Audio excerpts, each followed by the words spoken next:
Good morning aspirant Bangla film চ্যানেলে তোমাদের সকলকে স্বাগত। দেখো ভাই, আজকে একটা ইম্পর্টেন্ট পয়েন্টের ব্যাপারে আমরা আলোকপাত করব। যারা আমার কথাটা শুনে বা উপলব্ধি করে এই অনুসারে কাজ করবে তারা তোমরা লাভবান হবে, না হলে আমার আর কিছু বলার নেই। আমি এই প্রসঙ্গে একটা কথা তোমাদেরকে মনে করিয়ে দেবো, যে বাংলা ফিনোলজি তোমাদেরকে যখন পড়াই, তুমি 1 বছর থেকে যে পড়াচ্ছে, তুমি লাইভ ক্লাসগুলো দেখবে দেখবে যে আমি বারবার বলে আসছিলাম যে সবাই যা বলছে সেগুলো করো না। পরীক্ষার প্রশ্নপত্র কঠিন হবেই, আর তোমরা সেটা টের পেয়ে গেছো হাড়ে হাড়ে। তো আমার এই কথাটা যেটা বলবো, এটাও যদি উপলব্ধি করে তুমি কাজ করো তবেই তোমার লাভবান হবে, না হলে কিন্তু হাড়ে হাড়ে মনে পড়বে যে তুমি কি ভুল করেছো। কারণটা কি, ভালো করে শোনো। দেখো ভাই, ভোট পর্ব, ভোট উৎসব যেখানেই হয়, একটা বাচ্চা বাচ্চা ছেলে শুধু জানে যে সেই রাজ্যে সেই সময়ে চাকরির জোয়ার একটা নেমে আসে, চাকরির ঢল। মানে সর্বক্ষেত্রেই তুমি রাস্তাঘাট বলো, চাকরি বলো, তুমি ডিএ বলো, মানে যত কিছু সোশ্যাল মানে করা যায়, সার্ভিস করা যায়, সব কিছু কিন্তু পারফেক্টলি হয়, অনেকটা পারফেক্টলি হয় প্রতিটা রাজ্যেই। ঠিক তদ্রূপভাবে তোমরা ওয়েস্ট বেঙ্গল পুলিশটাও দেখলে হলো। আচ্ছা, এবার তুমি দেখলে যে এই প্রাইমারি স্কুলের জয়নিংটা বাকি ছিল, এটাও কিন্তু জয়নিং করে দিয়েছে, জানো তো, এটাও জয়নিং হয়ে গেছে। তারপরে তোমার ডাব্লিউবিসিএস এর রেজাল্ট বেরিয়ে গেছে, তোমাদের ওয়েস্ট বেঙ্গল পুলিশের ইন্টারভিউ চলছে, কেপির পরীক্ষা দেখো কিছুদিনের মধ্যেই আবার হবে, তো গ্রুপ সিডিও হবে। তো এবার মধ্য কথা হচ্ছে, তো কেন এটা হয়? কারণ ভোট পর্ব চলে আসে। কি বললাম, বুঝতে পেরেছ? আচ্ছা, তুমি জানো যে এবার ভোট হয়ে যাওয়ার পরে আবার 5 বছর পরে ভোট, তাই না? আবার 5 বছর পরে ভোট।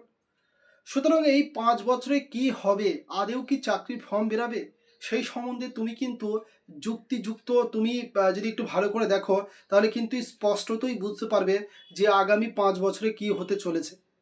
তা আমার মধ্য কথা, এইটা বোঝার আগে তোমাকে এটা বুঝতে হবে যে 5 বছর যদি চাকরি না বেরায়, বা যদি অল্প কিছু বেরায়, তাহলে এত সংখ্যক স্টুডেন্ট তারা মানে কী রকম লটাপটি লেগে যাবে, আর কীরকম চাকরির মানে দুর্লভ্যতা হয়ে যাবে, সেই জিনিসটা তুমি উপলব্ধি করতে পারবে। আর উপলব্ধি করে, যেহেতু সামনে ভোট, একটা বিশাল সংখ্যক সিট কিন্তু West Bengal police, KP police, বিভিন্ন পুলিশের বেরাবে। এইটাকে কোনোভাবে যদি মিস করে দাও, তাহলে কিন্তু তোমাকে কাঁদতে হতে পারে। কেন কাঁদতে হতে পারে, সেই জিনিসটাই আমি তোমাকে বলবো। দেখো দেখো ভাই, তোমরা সকলেই জানো এই লক্ষ্মীর ভাণ্ডার 500 টাকা করে বাড়িয়েছে। তুমি জানো কি, লক্ষ্মীর ভাণ্ডার 500 টাকা করে বাড়িয়েছে। তাহলে এখন কত টাকা হচ্ছে? ফেব্রুয়ারি থেকে, মানে ফেব্রুয়ারি থেকেই বাড়িয়ে দিয়েছে, 1500 টাকা হয়েছে। তাহলে জেনারেলের ক্ষেত্রে 1500, SC STর ক্ষেত্রে হচ্ছে 1700 টাকা। খুব ভালো করে বুঝবে আমি কেন বলছি যে চাকরির দিন মানে মানে চাকরি কি সামনে আরো মানে বেশি হবে নাকি কম হয়ে যাবে, সেই জিনিসটা বোঝার উপলব্ধি করো। আচ্ছা স্যার, লক্ষ্মীর ভাণ্ডার গ্রাহক কত আছে? প্রায় 3 কোটি ধরে নাও। কি বললাম? প্রায় 3 কোটি ধরে নাও, 3 কোটি আছে লক্ষ্মীর ভাণ্ডার। আচ্ছা, বাংলার যুবা সাথী বলে একটা নতুন প্রকল্প হয়েছে, এটা গুড ইনিশিয়েটিভ। মানে তুমি পড়তে পারছো না, টাকা নেই, তুমি এই টাকাটা নিয়ে পড়াশোনা করতে পারো, ঠিক আছে, আমি মানলাম। কিন্তু এখানে 1500 টাকা করে দিচ্ছে 21 থেকে 40 বছরের ছেলেদের দেওয়া হবে। আচ্ছা বলো, 21 থেকে 40 বছরের যদি তুমি ওয়েস্ট বেঙ্গল পুলিশের ফর্ম ফিল আপ করো, ক লাখ ফর্ম ফিল আপ হয় বলো দেখি? 10-11 লাখ হয়, কারেক্ট? তাহলে যে পড়াশোনা করে সেও করবে, যে করে না সেও করবে। মানে ফলে কত লক্ষ ফর্ম, মানে কত লক্ষ স্টুডেন্ট এই টাকাটা পাবে, বুঝতে পেরেছো?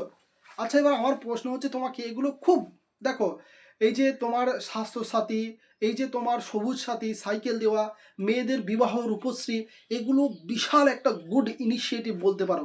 কিন্তু দেখো সরকার, মানে যে কোনো কেন্দ্র সরকার, রাজ্য সরকার, তুমি যাই বলো না কেন, একটা সরকার যদি ঠিকঠাক তার প্রজেক্টটাকে বাস্তবায়িত করে, ঠিকঠাক যদি প্রজেক্ট করে, সেই দেশ তথা সেই রাজ্য কিন্তু উন্নতির শিখরে পৌঁছে যাবে। যেমন আমাদের ওয়েস্ট বেঙ্গলে মমতা বন্দ্যোপাধ্যায়ের যে প্রসিদ্ধ মানে মাথা থেকে যে একটা বিশাল প্রকল্প এসেছে, তার কিন্তু আমি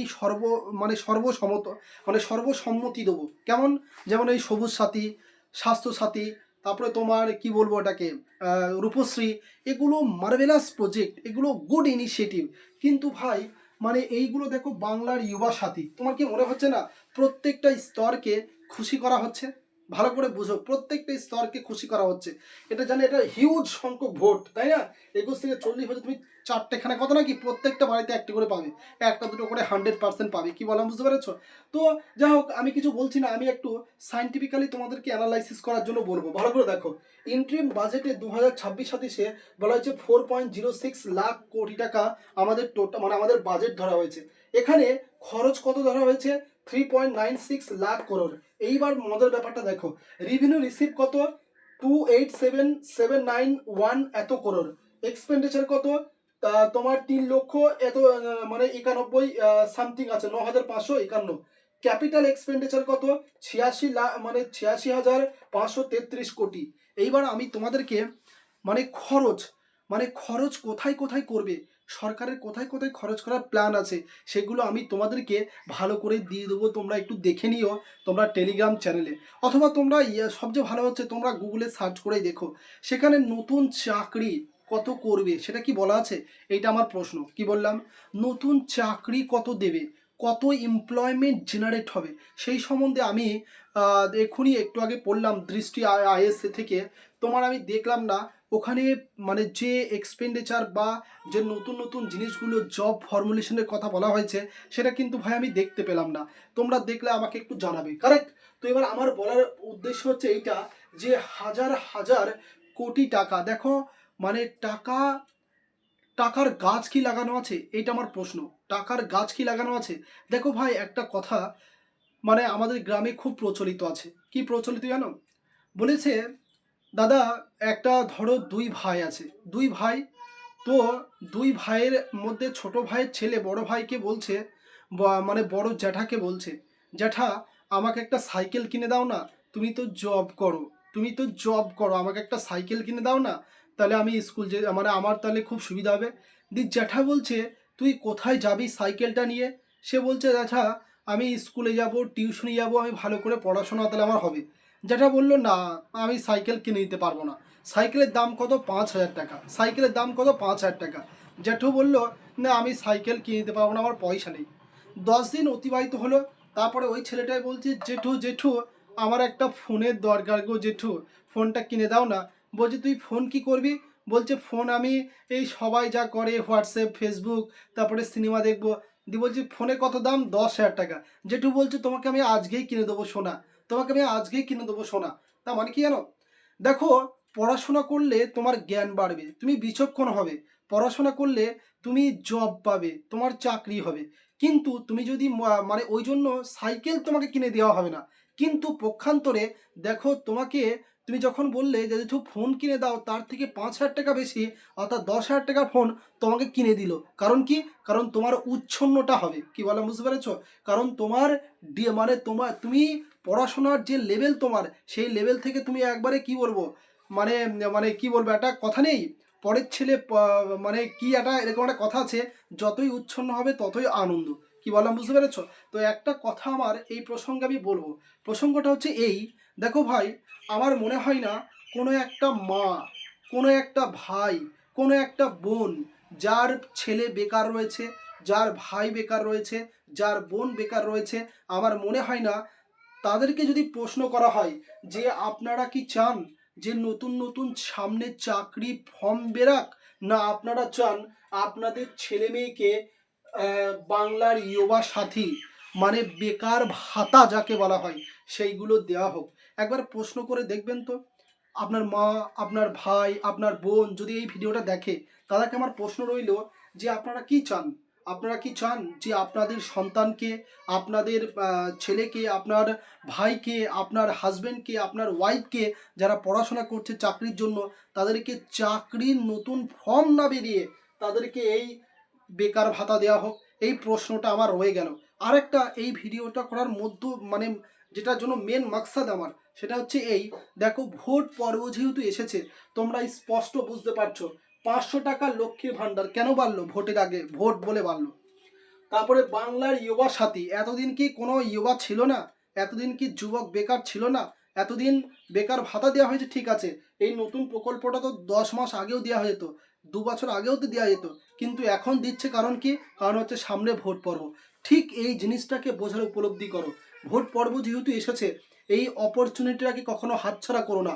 তোমাদেরও একটা 100% লিখে নাও, ভোটের আগে তোমাদের জন্য একটা হিউজ ভ্যাকেন্সি বেরাবে। ওয়েস্ট বেঙ্গল পুলিশ মানে মানে ক্ষেত্রে মানে ভ্যাকেন্সি বেরাবেই।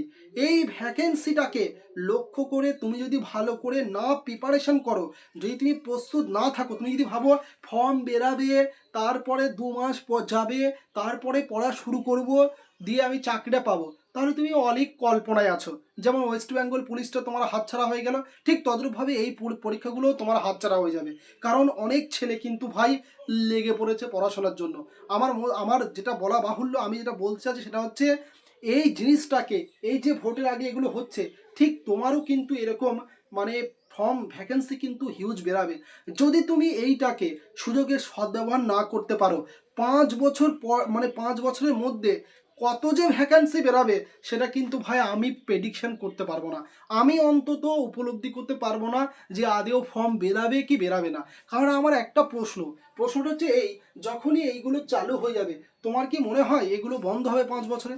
বন্ধ হবে কি? থোড়ি বন্ধ হবে না। আর ওরা ডিউরেশনও দিয়েছে 5 বছর অবধি চলবে, তা কারেক্ট? তো আমার মনে হয় না এগুলো বন্ধ হবে। তাহলে এইগুলো টাকা, টাকা কি গাছে ফলে?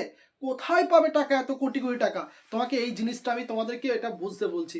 তোমরা যথেষ্ট জ্ঞানী হয়েছো, উপলব্ধি করো আর ভালো করে পড়াশোনা করো, না হলে ভাই কিচ্ছু করার নেই। কি বললাম বুঝতে পেরেছো? আশা করবো বুঝতে পেরেছো। Thank you. আমার কাজ হচ্ছে বোঝানো ভাই, আমার কাজ হচ্ছে বোঝানো তোমাদেরকে। তাও যদি বুঝতে না পারো তাহলে আমার কিছু করার নেই।